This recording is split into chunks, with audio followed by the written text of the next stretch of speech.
I am Molly-Marie Buckley. I'm the current Miss Intercontinental Wales, and today I'm going to tell you the truth about this beauty queen. Welcome to Pageant Land, the UK's premier podcast for all things pageantry, with your host Jessica Barkley. Here you'll find guest experts, past, present and future queens, plus my own personal insights into what it's like to follow your pageantry dreams. So whether you're hitting the stage for the first time, looking to up your game, or even after some inspiration to follow your own dreams, I hope you will find something here for you. I'll ask the questions you're too embarrassed to and get real about the highs and lows of pageantry. If you enjoy this episode, please give us a share on social and pop me a review on iTunes. Now strap on those heels and let's get into it because we have a lot to cover. Hello, and welcome back for another episode. I'm just loving actually having the video element to these podcast episodes. So any of you that are listening to this mini-series was actually recorded with video, whereas I don't even normally turn the camera on. So it's nice to actually see faces and smiles, and I think it does add like a different dynamic to conversation. So I'm pretty sure I'm going to make people do just not video to use, but like just turn the camera on so we can see each other. I think that'd be nice moving forward. But let's get into today's questions. So question number one, how long have you been competing in pageants? Oh, I've been competing since 2012, so that's like 8 years. That makes me feel really old. That's weird.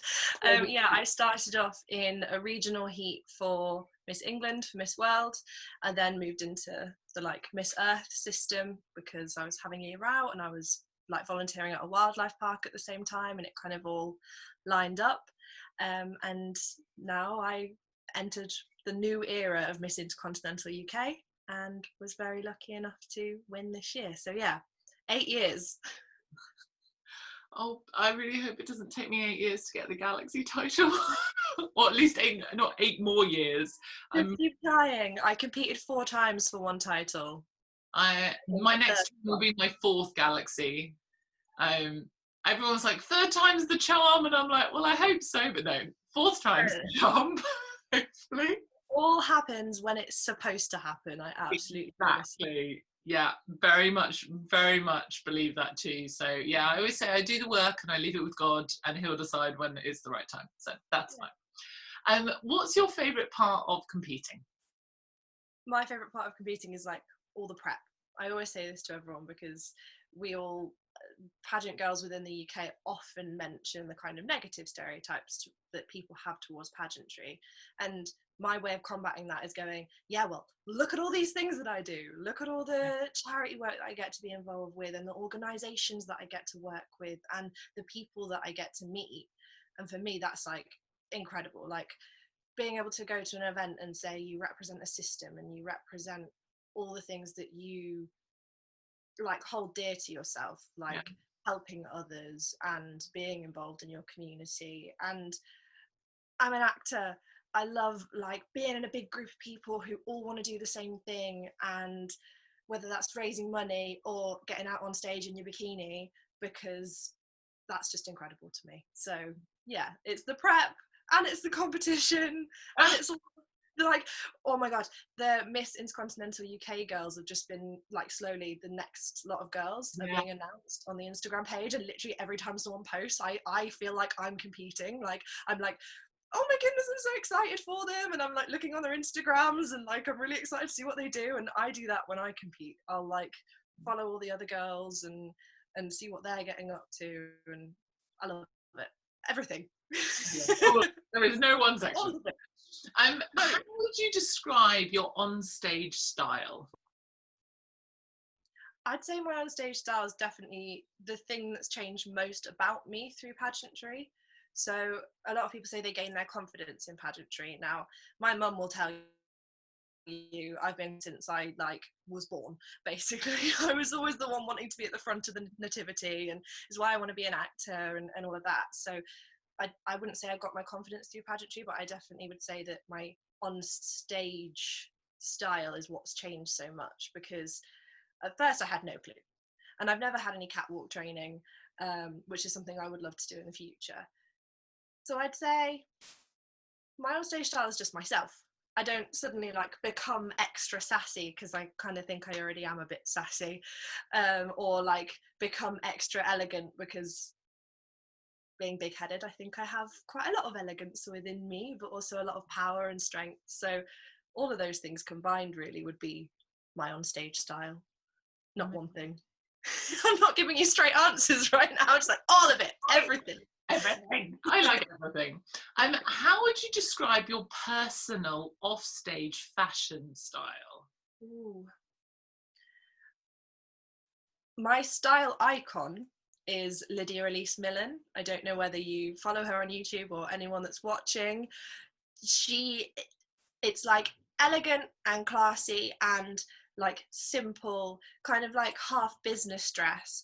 I'm a nanny, as like my day job that pays the rent and the bills and all of that. And I don't often like you could go in a jumper and jeans, but sometimes I like going in a nice pair of trousers and a blouse, just mostly so that people don't think I'm a young mum. When I've got no makeup on, I can look about 15. So sometimes when I've got 3 kids with me, people are like, oh. And I'm like, no, they're not mine. I mean, I'd be proud of them if they were, but they're not mine. So yeah. One of my friends is a nanny, and she nannies with her daughter as well. So and I think at the time her daughter was very tiny, and she had 2 children that she nannied for. But she also looks a lot younger than she is. She's got grey skin. It's not fair. And she's like, I just got abuse at the bus stop from some old woman about the fact that I was so young and had 3 kids. And she's like, I'm not that young, and they're not all mine. Anyway. I've had to go, are they all yours? No, none of them are, but rude. But you also don't know what to say, because a lot of people are like, one of the children I look after, he's brilliant. He always opens the door for me because I've got a big buggy and whatever. And someone will always be like, oh, open the door for mummy. And you kind of just laugh awkwardly. You can't be like, no, they're not mine. But because then you'll get another strange look, like, why have you got them?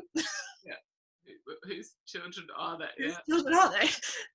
I still get that so my partner and I aren't married yet, and we always get called husband and wife. Yeah. We don't even question, because we've all got the same surname now anyway, because of our daughter. We changed, so and we will at some point. We just don't have time.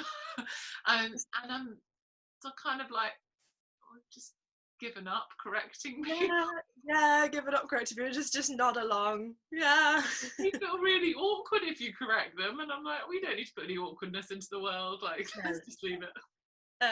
But yeah, back to my personal style. I would say it's kind of like smart casual, but then I spend 90% of my life at home, like in my pajamas. Like, absolutely, I don't like dress like this at home ever. I love a pair of pajamas. I'm like big baggy jumpers and big fluffy socks. I'm like, it's just a happy place. Like, yeah, absolutely. Like, what's not? I'm definitely the kind of person that as soon as I get home, even if it's like 2:00, straight in my pajamas. Yes. Yeah. Like, wash anything off your face. I don't know what. Even when I rarely put foundation on now, because I'm getting older, and it just sinks into the wrinkles, and it just emphasizes any kind of thing. So I'll just kind of dab a bit of concealer on. Even now, I've just got dabs of concealer on the red patches. There's no face going on. And even that, I still feel like I want to go and wash my face. Take it off. Yeah, I'm the same. I'm absolutely the same. Because I went to drama school, and you don't wear makeup at drama school. They actively tell you not to, because they strip everything away, and you makeup is like a mask, whether it's something that's positive and makes you feel empowered and incredible, or whether it's like the same makeup that you wear every day, so it makes you feel like you. Whereas at drama school, they want you to be able to be 10 million different people, so makeup's like a big signifier, and that's why we wear blacks as well. We wear black clothing to just like make a blank canvas. So I got very used to very quickly conducting my everyday life for 4 years without a face of makeup on. So now when I go out to work, when I go out to the shops, whatever, I'll always not wear makeup. I probably put makeup on about 3 times a month if I'm lucky. I try and batch makeup related things together, which is why I've recorded all these on one day, because I was going to put some makeup on, and I sort of touched it up for different interviews and changed my eyeshadow colour, and that's been about it. I did the same. I recorded a video last week and then just changed my lipstick colour and took 4 different sets of images for Instagram, because I was like, I'm not taking, like, this took an hour. Make the most of it, like get as much in as possible. Absolutely.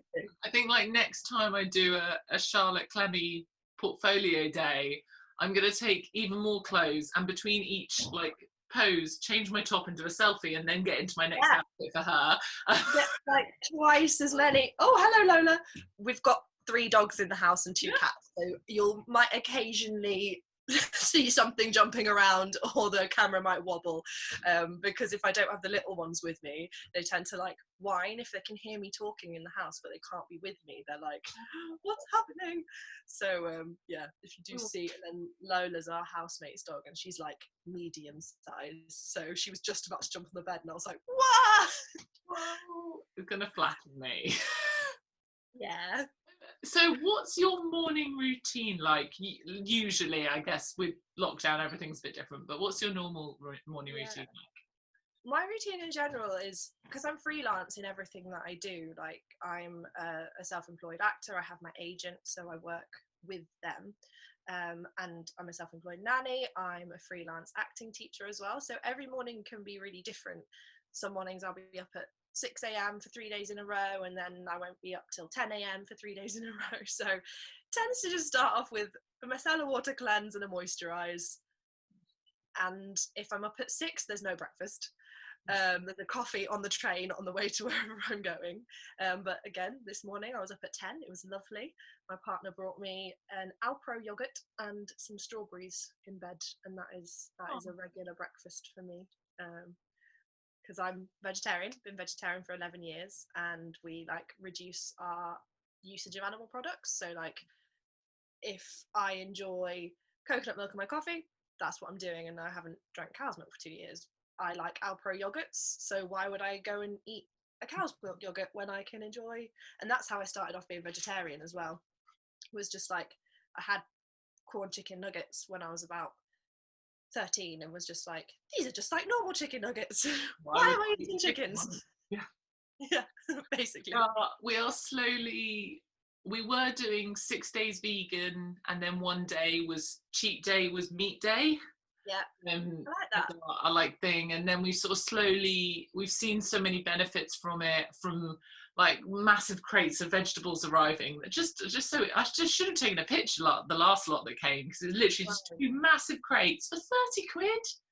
30 these 2 massive crates of like loads of amazing fruit and veg from a local veg guy. He'd picked them up at the market that morning, dropped them off to me like 2 hours later. And just the energy levels and the lack of packaging. And although we did try tofu last night and it was a bit of a disaster. I have never ever liked tofu, and everyone tries to feed me lentils. I don't like lentils. They're like, it's vegetarian food. I'm like, no, it's just food. No, I'm not. Not nice. I don't like lentils. My kid loves lentils. Like literally, we had to tell her she was only allowed 2 portions, because the next day her tummy gets really bad if she's had but her portions are like adult. She'll have 2 adult-sized portions and still want more of the red lentils. But my partner's a really good cook, so he makes them really well, I guess. But I want to learn how to make my own, like the burgers and stuff and things like that. So that's what we were trying to do with the corn, with the tofu. Was everyone's like, there's so many different options of things you can do with tofu, but the first attempt did not go well. I've had such bad tofu, so I avoid it at all costs now. I'm just like, no. We keep working on it, because I do think a lot of yesterday's fail was my fault. It's tofu's fault. No, how I cooked it and prepared it. I was all rushed. I'd been baking made like vegan biscuits, and they were so much nicer than the tofu. I just think that like, because my partner ate meat when we moved in together, and now his parents think that it's my fault that he's vegetarian, but it's not, I swear. It's for different reasons. But like, I live with 2 housemates that eat meat, my whole family eat meat. Like, I'm the kind of person that's just like, if you know where it comes from, and like, you can justify that with everything, with all the foods you eat. We eat things with palm oil in, that's, you know, that's really bad for the environment. And when I travel, I'll eat fish because there's fish oil in absolutely everything when you're in like Asia and Malaysia and places like that. And I think as long as you're doing your bit, it doesn't matter what you label yourself, whether you're vegetarian, pescatarian, pescatarian, flexitarian, vegan. Like, I think the labels scare people. Yeah. When what you were saying earlier about, oh, we tried to do this many days a week as this, I think that's great. Even if like my partner's parents now have started saying we're swapping to having 3 vegetarian meals a week, just because they watched a documentary and learnt about the health benefits and the environmental benefits. And they're not saying that they're stopping eating meat, they're just saying they're being responsible and reducing. And I think that's so important, and you shouldn't scare yourself with like a label, because that's what I always got bullied for when I was younger. That's why it says in my Instagram bio, I was veggie before it was cool. Because I got like mercilessly, like, people would be like, you're missing out, you're being ridiculous, it's already dead on the shelf, you may as well just eat it. I'm like, okay, that's supply and demand, but you're 11, so you don't understand. But now, like, the children that I teach think it's so cool that I don't eat meat. It's not something I bring up all the time, but like, we'll have like discussions about the world, because that's what's really important as actors, to know loads of different people's opinions and loads of different people's experiences. So we'll have these discussions about diet and politics and religion and things like that.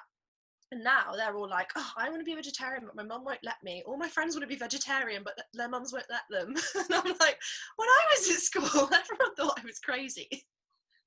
And now it's, I think the God, not to sound old or anything, but the younger generations care so much more about the planet than we did. I remember, so I was married before and I had 3 stepkids, and we recycled. It was just, I was like, that's what humans do, isn't it? We just recycle wherever possible. And this was a long time ago. And she said at school they got asked to put up their hand if they recycled, and she just shot her hand up because she thought, well, everyone will put their hands up, surely. And she was the only one in the class. Her whole class, secondary school, state secondary, so what, 30 something? Yeah, 30 plus, yeah. One family recycled. And we lived in the country, we lived in a lovely little Cornish seaside town where people should be aware about looking after their environment. We like Surfers Against Sewage.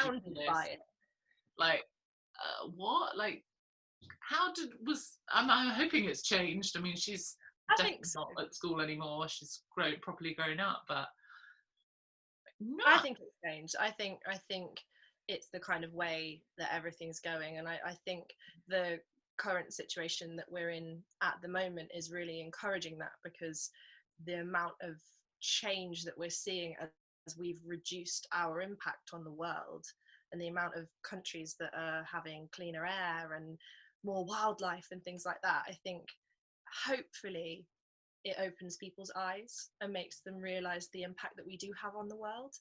And hopefully everyone keeps saying they want things to go back to normal. I don't want things to go back to normal. I want things to go back to better. Yeah, I want them to improve. Yes. I want change. And I think, you know, this clapping the NHS and things like that, I think it's incredible. So now we need to use our politics and our voices and our vote to make sure that we keep our NHS and we save our NHS, and we need to put people in power who want that and want to keep the NHS as ours and not as... we have so much power to... I find it quite... what's the word without sounding too preachy? I'm going to go with ironic. That's slightly softer version than the word I probably want to use. Ironic, the people that are going out and clapping the NHS, and are complaining about how underfunded it is, but they won't do their bit from home by being slightly healthier. like the massive impact you can make by doing some exercise, not a heavy workout, not a heavy lifting section, but 30 minutes of basic exercise a day, and how much money that could save the NHS. And people won't do it. And I'm like, what? like it's basic. There is basic things that we could all be doing, that eating that little bit healthier, like giving up one McDonald's a week for those that are really bad eaters, have massive food addiction issues, just giving up one and make a slight change, and they won't do it. And yet they will spend so much time complaining that the NHS is underfunded, and it's like, yeah, but the solution is also for the NHS for us to need them less, because then there wouldn't be, it's like with everyone staying inside, there's less like A&E admittance, so there is slightly more help towards coronavirus, which is great. And they're turning around and saying things like, if you're going to go out and do your exercise, please don't be doing backflips and learning to rollerblade and things like that, because put a bike helmet on.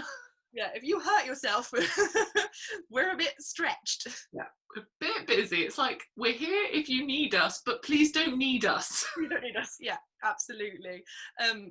Complete politics and everything like that aside, when it comes to clapping the NHS, for a few weeks, like half an hour after the clap, someone's been like setting off fireworks, and for the first 3 times it happened, me and my housemates were like, why are they setting off fireworks in daylight? And then when they did it on Thursday, we were like, oh, it's to continue the clapping thing.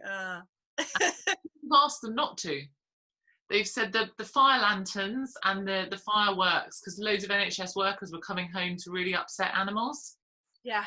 And then they were coming home stressed from a shift to deal with stressed animals because of the fireworks. I mean, fireworks are so un-environmentally friendly. The lanterns are so un-environmentally friendly. It's like, you know, you're trying to do something nice, but you're not. Beep your car horn. Not a nice thing. Right, we're going to try and make the last ones a bit rapid fire, because we can talk for ages. So where do we get to? We've done morning routine. Number 6, we've got 15. Number 6, how do you like to stay healthy? I obviously did a very physical degree. Acting is an incredibly physical degree, like 12 hours a day, 5 days a week. Like, it's really physical. So I love things like yoga, I love stretching, I love little HIIT workouts at home. I've learned loads of different ways that I can move my body, like from my degree. I also love walking. We do a lot of like walking fundraising challenges. I've climbed mountains and things like that, so I love walking. I love rock climbing. Me and my partner go rock climbing in like the little archways in London. They're businesses, not actually rock climbing in the archways. No, they have like little rock climbing places like that.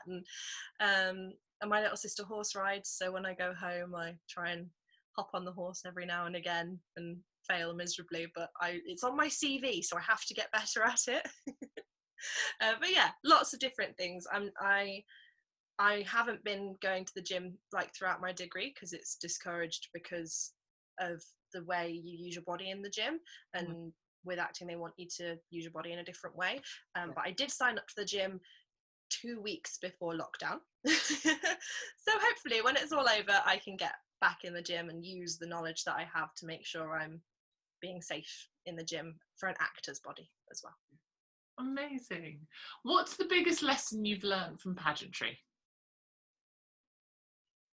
I think the biggest lesson I've learned from pageantry is to cheer other people louder.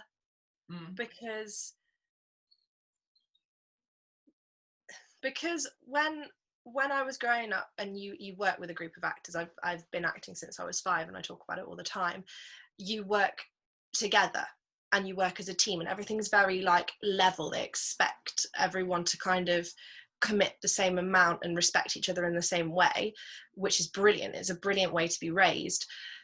And then coming into pageantry and seeing people do like more than you, in inverted commas, or people that are just starting out and learning to like cheer everyone on was really like eye-opening for me.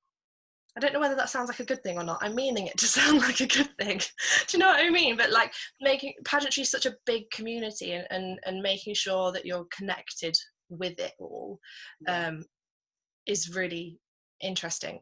And it's something that I've learned more and more and been encouraged more and more to do, is to make sure you're always like being everyone's cheerleader as well as your own. I love going along and cheer, and my kid's now really into it, and she'll like, loads of people commented, apparently you could see her on one of the live stream from the last night of Galaxy, you could see her like sat on my lap and stood on the chair next to me like going for it, and like everyone was like on the stage waving at her in the parade. Like as they came past, she sort of waves at all the contestants walking past, and she absolutely loved it. But I did keep, I mean, she's nearly 3, but she's sort of processing things, and explaining to her how important it is that we all cheer each other on in life. And everyone's like having a deep, meaningful conversation with the toddler, and I'm like, yeah, because it's going to get in her head. The words go in, and the meaning really goes in with kids, and like and it's the repetition. That's how we learn, is through repetition. And I think it's, again, going back to when I was younger, I was like one of the only people in my school. There were 3 of us that did A-level acting, so it wasn't, and doing pageantry and things like that wasn't really something that everyone knew about. So I didn't have a lot of people cheering for me, if you see what I mean, like not actual cheering, but like support for what I wanted to do. Everyone kind of was like, oh, you want to be an actor? Like, that's not possible. Like, no one from my school had ever gone to drama school, ever. So yeah, having that experience of having to cheer myself on, and then pageantry made me cheer other people even louder. That's where I meant to go with that. Number 8, what's the biggest goal you'd like to achieve in your lifetime? I'm going to do career and pageant wise. Career wise, to be in a Shakespeare production, either for the RSC or the Royal Shakespeare Company, or for the Globe Theatre Company, that would be like me hitting the pinnacle of my career. I love classical theatre, so that would be like phenomenal. Pageantry wise, I want to be a director. I do. I don't ever want to stop doing pageantry. I don't ever want to stop supporting women on these incredible journeys to find more confidence and to find their feet and their things that they're good at, and to have a platform to use their voices. And obviously you age out at some point for most systems.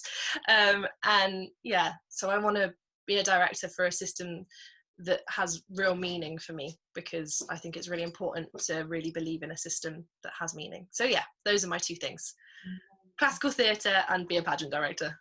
I should be a pageant director. I'd like to judge and compare. I really want to get into comparing for pageants. Yes, same. Compare your pageant when you first direct it. It's a deal. But yeah, I would love to compare as well, just because it combines my career and my pageantry. Sorry about Winnie, the postman's outside, so she is like a bit nervous. Yeah. What are the 3 words that your friends and family would use to describe you? This is so hard, because I have so many like different like parts of my life, so I have so many different sets of friends, if you know what I mean. And I think it's really important to obviously always be yourself, but I think you do like adapt to who you're with, or like what scenario you're in. I'm again an actor, I mention it all the time, but as actors we're chameleons. I think self-assured would be one that everyone would say. My mum said I've been grown up since I was 9 years old. She was like, you didn't need me. You wanted me, you didn't need me. So yeah, self-assured.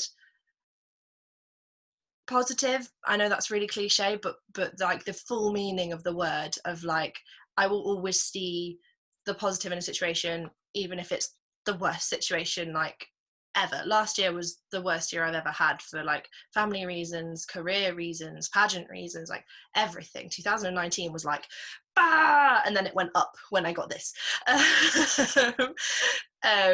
And just because of the people that surrounded me at the time, like, it skyrocketed. So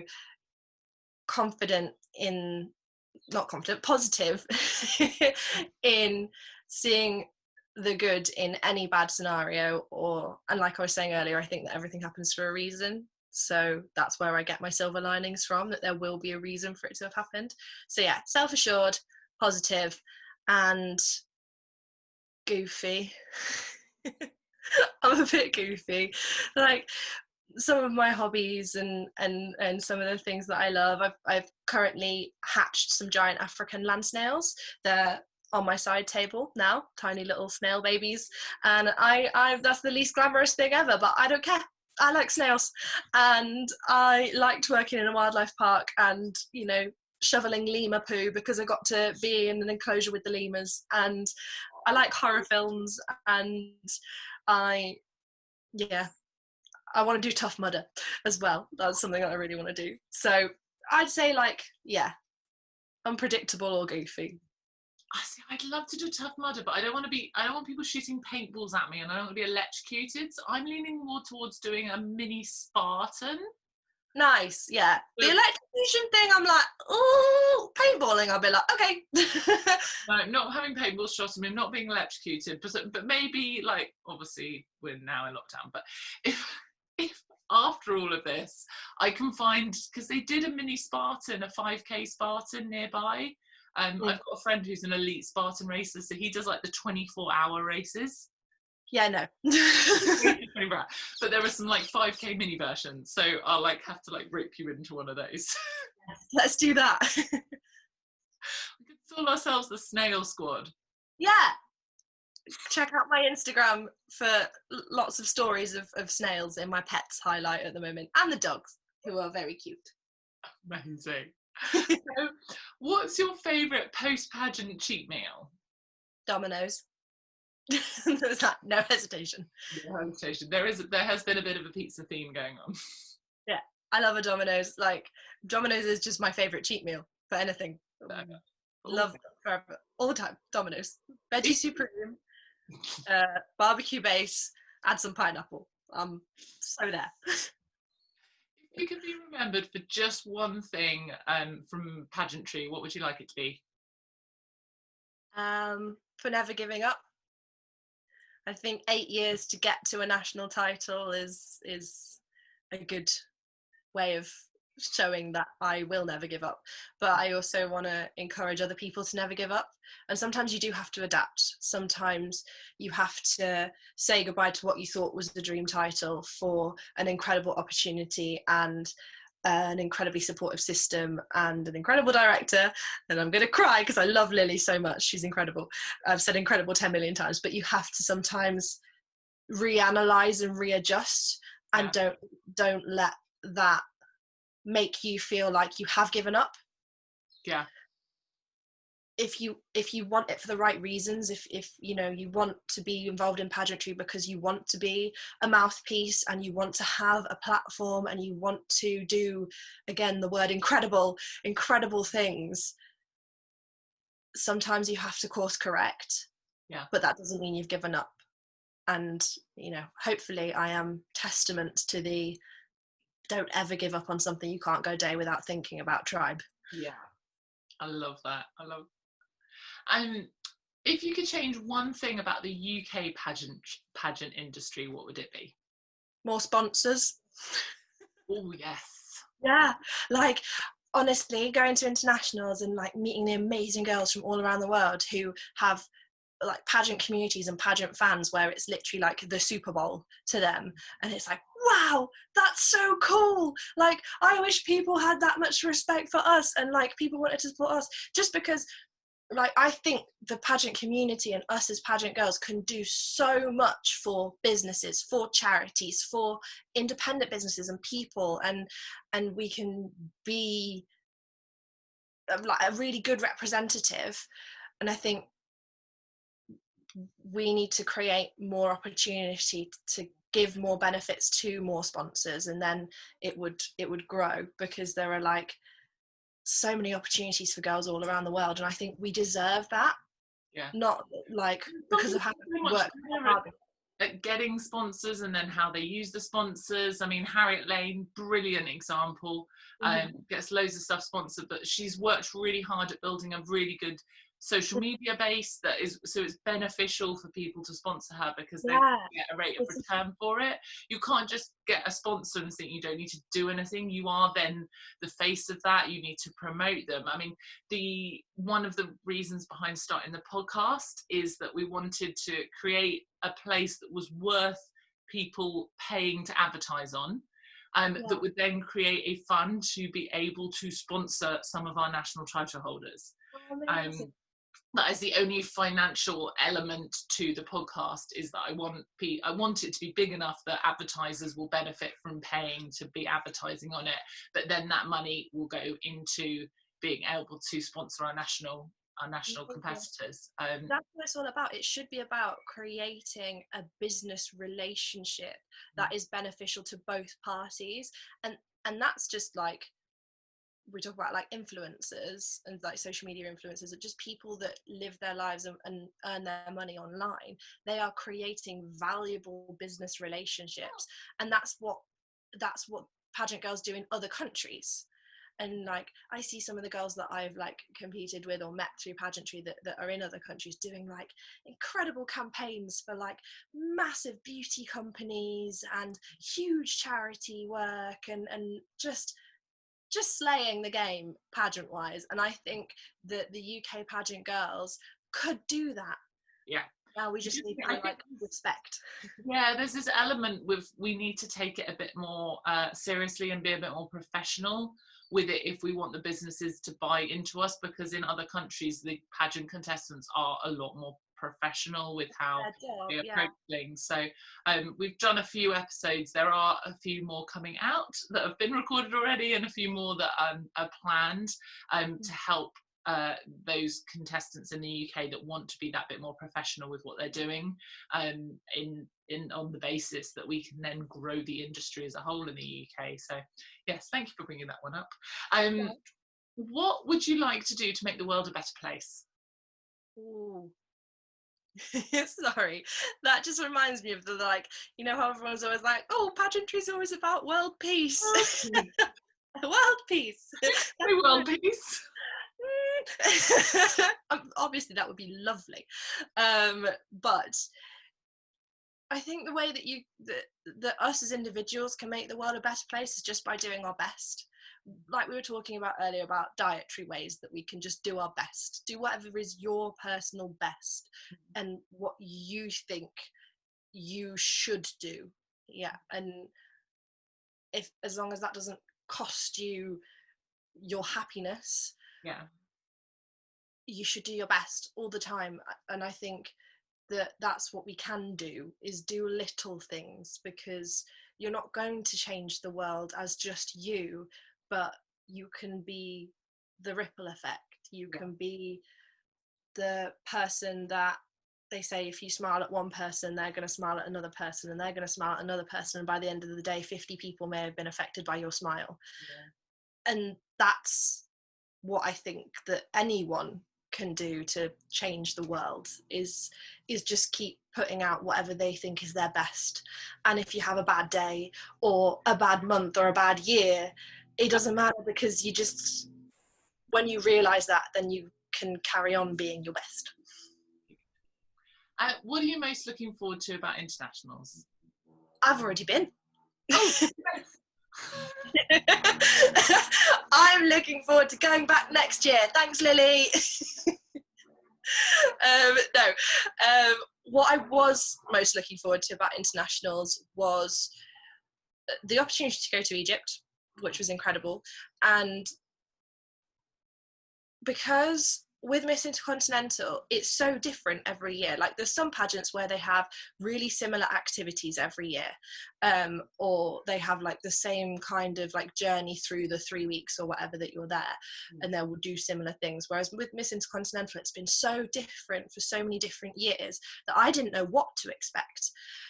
And I kind of liked that at the same time. I was kind of like, it was like the unknown, and I felt really lucky that I got to go with Georgia and Katrina, I was about to say Katrina, who you're speaking to later, but you're speaking to Georgia.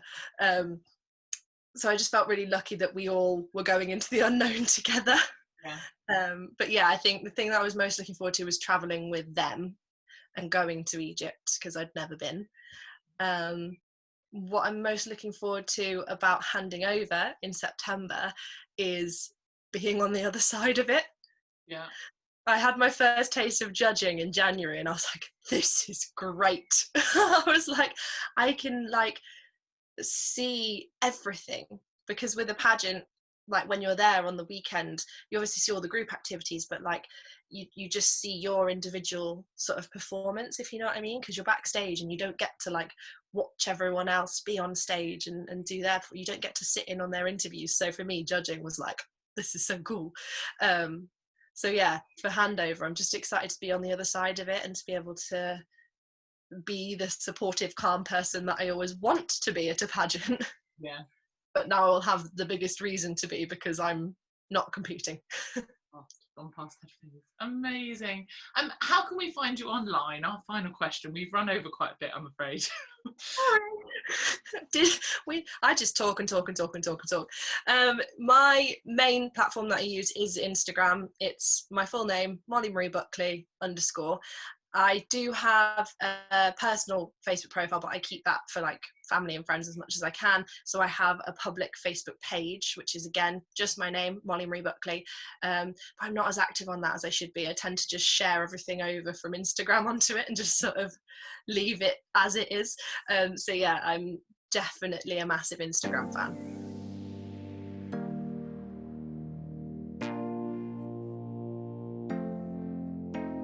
Thank you for joining me today. I value and appreciate your time so much. It's wonderful you've given some of it to this episode. Please rock on over to our Facebook or Instagram and share your thoughts. And I would love you to give this episode a share while you're there. For any specific links, check the show notes or rock on over to our website, pageantlandpodcast.com, for more information about the podcast or how you can be a guest on a future episode. Have an amazing day, and remember, you sparkle your brightest when you're being yourself. See you soon.